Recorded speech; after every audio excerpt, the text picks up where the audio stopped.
هل أتاك حديث الغاشية وجوه يومئذ خاشعة عاملة ناصبة تصلى نارا حامية تسقى من عين آنية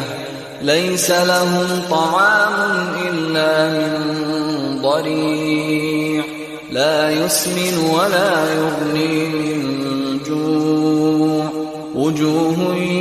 يومئذ ناعمة لسعيها راضية في جنة عالية لا تسمع فيها لاغية فيها عين جارية فيها سرر مرفوعة وأكواب موضوعة ونمارق مصفوفة وزرابي مبثوثة أفلا ينظرون إلى الإبل كيف خلقت وإلى السماء كيف رفعت وإلى الجبال كيف نصبت وإلى الأرض كيف سطحت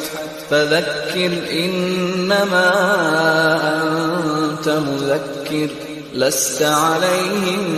بمسيطر إلا من تولى وكفر فيعذبه الله العذاب الأكبر إن إلينا إيابهم ثم إن علينا حسابهم